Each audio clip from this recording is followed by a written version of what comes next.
Hello friend, हमारी आज की कहानी है औरत का रूप। मुमताज शादी करके आई थी। उसके भी कुछ अरमान थे, पर उसके शौहर अब्दुल को मानो एक कुंवारी लड़की के अरमानों की कोई फिक्र ही नहीं थी। आखिरकार मुमताज ने एक दिन अपनी सास से अपने मन की बात कही दी। अम्मी, जब से मैं शादी करके आई हूँ तब से ये रोज़ रात में कहीं निकल जाते हैं और सुबह को ही घर लौटते हैं और मुझे हाथ भी नहीं लगाते। मैं शादी से पहले जैसी थी वैसे ही आज भी हूँ।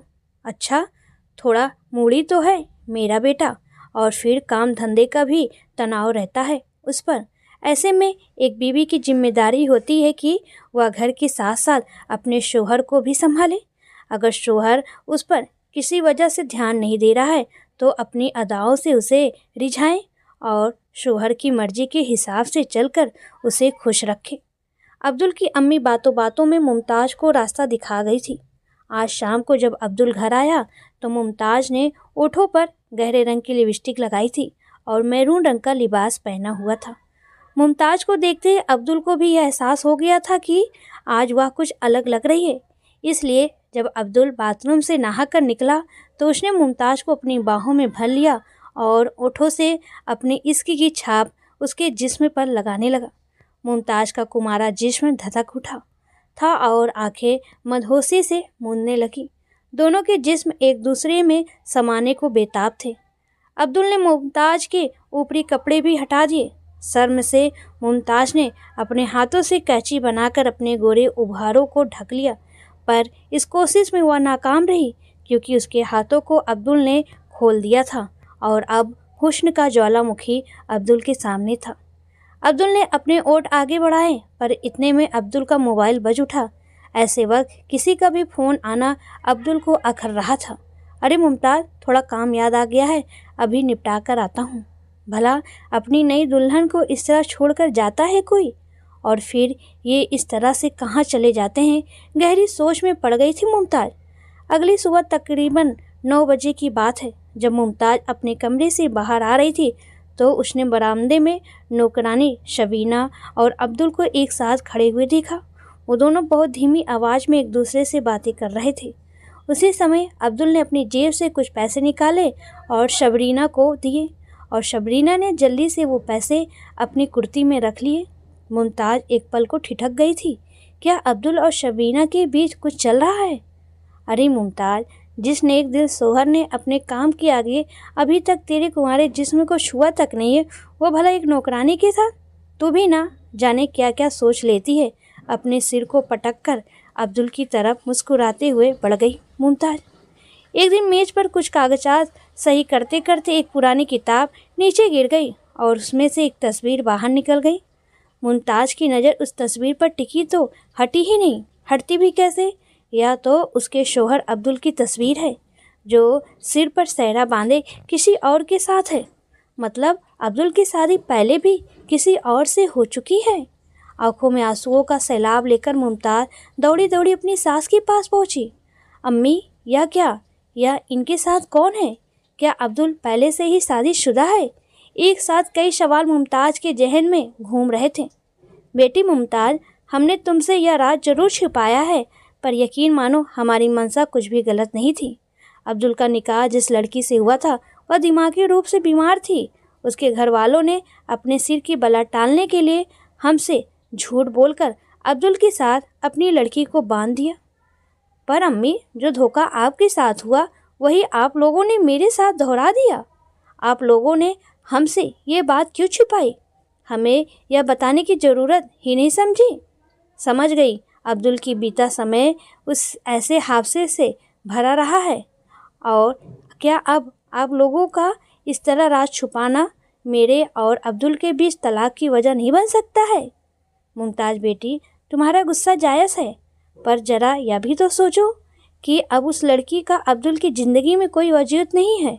वह लड़की एक दिन पता नहीं घर छोड़कर कहाँ चली गई। हम लोगों ने चारों तरफ उसे बहुत ढूंढने की कोशिश की, पर वह नहीं मिली। अब्दुल की अम्मी ने लंबी सांस लेकर बोलना जारी रखा। वह तो भला हो डॉक्टर खान का, जिन्होंने इस हादसे से उबरने में अब्दुल की मदद की। अब अगर तुम उसे छोड़कर जाना चाहती हो तो जा सकती हो, मेरे अब्दुल के नसीब में औरत का साथ ही नहीं है, शायद। अम्मी की आंखों में आंसू तैर आए थे। मुमताज़ अपने कमरे में लौट आई और अपने आप को घर के कामों में मशरूफ कर लिया। बेटी मुमताज़, मैंने तुम्हें डॉक्टर खान के बारे में बताया था ना, जिन्होंने अब्दुल का इलाज किया था। उनसे हमारे घरेलू संबंध है और वो लोग आज शाम को हमारे घर खाने पर आ रहे हैं, इसलिए कुछ अच्छा सा बना लेना, अम्मी ने कहा। जी अम्मी, ठीक है, मैं सब संभाल लूँगी। दिन भर किचन की मेहनत के बाद शाम को खाने की मेज पर जब उसके बनाए खाने की तारीफ होने लगी तो मुमताज़ के दिल को सुकून मिला। अरे मुमताज़, जरा हमारे साथ भी तो बैठ लो, मिसेस खान कहते कहते उठकर किचन में आ गई थी। प्यार तो खूब करता होगा अब्दुल तुम्हें, मिसेस खान ने पूछा। जी अभी तो इन्हें काम में ही काफ़ी देर हो जाती है और फिर मेरे पास भी काफ़ी काम रहता है। ऐसे में आगे की बातों को मुमताज़ ने मन में ही रोक लिया था। अच्छा तो ये बात है, कोई बात नहीं, मैं तुम्हें ऐसे नुस्खे बताती हूँ जिससे तू अपने शोहर के दिल पर राज करेगी। मिसेस खान ने मुमताज़ को अपने शोहर को बस में रखने के गुर बताए। पहली ही मुलाकात में मिसेस खान ने मुमताज़ के मन को मोह लिया था और दोनों ने एक दूसरे के व्हाट्सएप नंबरों को भी ले लिया था। एक शाम को अब्दुल की गाड़ी की आवाज़ आई तो मुमताज़ की नज़र गेट के बाहर चली गई। उसने देखा कि अब्दुल के साथ कोई साथी सवारी थी जो औरत थी। उसने अपने मुंह पर कपड़ा लपेटा हुआ था। वह औरत अब्दुल की गाड़ी से उतरकर एक कैब की ओर बढ़ गई। तो मेरा शक सही था, अब्दुल का जरूर किसी के साथ चक्कर चल रहा है। मुमताज़ अब्दुल की अम्मी के पास गई और बोली, अम्मी, मेरा शक सही था, मैंने इनके साथ एक औरत को देखा है जो इनकी गाड़ी से उतरकर जा रही थी। अरे मुमताज़, तू बेवजह शक कर रही है, मेरा बेटा बहुत रहम दिल है, इसलिए मोहल्ले में रहने वाली किसी औरत को उसने बिठा लिया होगा। अम्मी ने सिर से मुमताज़ की बात खारिज कर दी। मुमताज़ परेशान हो उठी। वह जानती थी कि यह बात अम्मी ने अभी तक मानी नहीं और मायके में भी बताने से कोई फ़ायदा नहीं होगा। रात में जब अब्दुल आए तो मुमताज़ ने उसे बताया कि उसके अब्बू की तबीयत अचानक ख़राब हो गई है और इसलिए उसे 2 दिन के लिए अपने मायके जाना पड़ेगा। उसकी इस बात पर अब्दुल ने ऐड कर कहा कि उसके पास समय नहीं है, इसलिए वह अम्मी के साथ चली जाए। मुमताज़ का मायका इसी शहर में था, इसलिए वह अम्मी को लेकर चली गई। मुमताज़ और अम्मी के मायके जाने के बाद अब्दुल किसी को मोबाइल पर फ़ोन करने लगा। हाँ सुनो, आज मुमताज़ और अम्मी दोनों बाहर गई हैं और वह भी पूरे 2 दिन के लिए।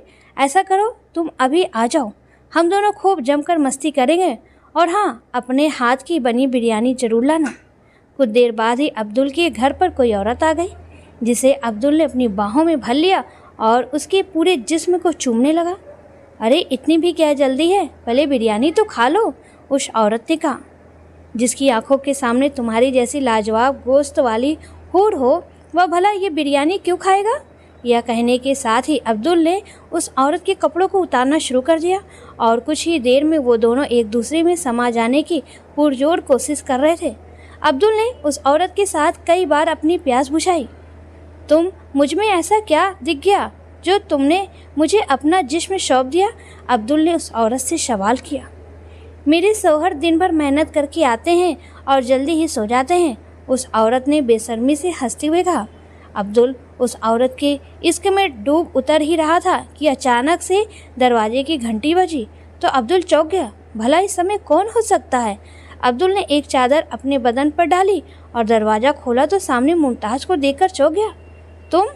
तुम तो 2 दिन के लिए गई थी ना, आज तो पहला दिन ही हुआ है, पर तुम हमें देखकर परेशान क्यों हो रहे हो?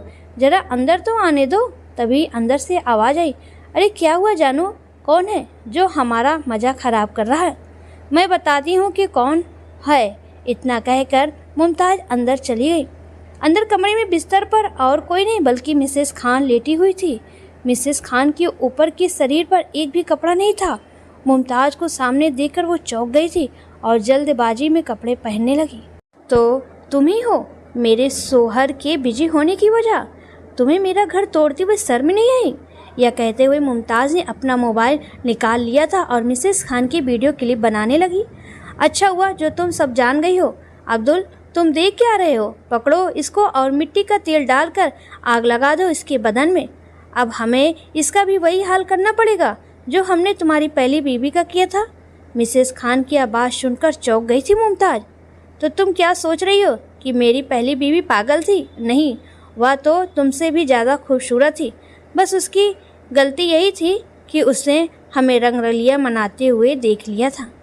मुमताज़ के हाथों में मोबाइल का कैमरा अब भी सब कुछ रिकॉर्ड कर रहा था। तभी अब्दुल ने एक डंडा मुमताज़ के सिर पर दे मारा। मुमताज़ की आंखों के सामने अंधेरा छा गया और वह फर्श पर बेहोश होकर गिर गई। मुमताज़ को कितनी देर बाद होश आया था उसे याद नहीं, पर जब होश आया तो उसने अपने आप को बिस्तर पर पाया और आंखों के सामने अम्मी थी। अम्मी उसे देखकर मुस्कुरा उठी। अब चिंता की कोई बात नहीं है मुमताज़, भले ही तुम मेरी बहू हो पर मेरे लिए अब्दुल से बढ़कर हो। अब्दुल और उस चुड़ैल को पुलिस ने गिरफ्तार कर लिया है।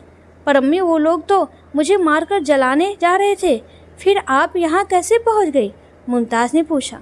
मुमताज़, अब्दुल ने अपनी पहली बीवी को मारकर मुझे झूठी कहानी सुनाई थी और मुझे भी उसकी बातों पर यकीन हो गया था, पर तुझसे निकाह करने के बाद भी उसने तुम में बेरुखी ही दिखाई। तभी मेरी परखी आंखों ने अब्दुल के बदलते मिजाज को भांप लिया था, पर मिसेस खान ही मेरे बेटे को अपने कब्जे में करके अपना मुंह काला करेगी, यह मैंने ख्वाब में भी नहीं सोचा था।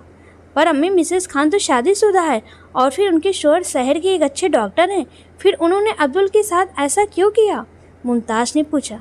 क्या बताऊँ मुमताज़, अगर औरत अपने ज़मीर को ऊंचा उठाती है तो वह आसमान की बुलंदियों को छू लेती है। वह अच्छी माँ बनती है, अच्छी बहन बनती है और अच्छी बीवी बनती है, और अगर वह नीचे गिरती है तो गड्ढे में गिरती ही चली जाती है और मिसेस खान बन जाती है। औरत का एक रूप यह भी होता है। खैर, अब्दुल तो अपनी करनी का भोग रहा है, क्योंकि अब वह ज़िंदगी भर जेल में सड़ेगा, क्योंकि उसका वीडियो क्लिप भी मुमताज़ के मोबाइल में रिकॉर्ड हो गया था, जो पुलिस को बहुत बड़ा सबूत मिला था अब्दुल के खिलाफ। और उधर जब मिसेस खान का शोहर जान गया तो वह भी मिसेस खान को छोड़ दिया। खैर, मुमताज़ और अम्मी अब साथ में रहती हैं, लेकिन सच में दोस्तों, बुरा कर्म की सज़ा हमेशा बुरा ही मिलता है, इसलिए किसी के साथ गलत ना करें। दोस्तों, आपको ये कहानी कैसी लगी प्लीज़ कमेंट में ज़रूर बताएं।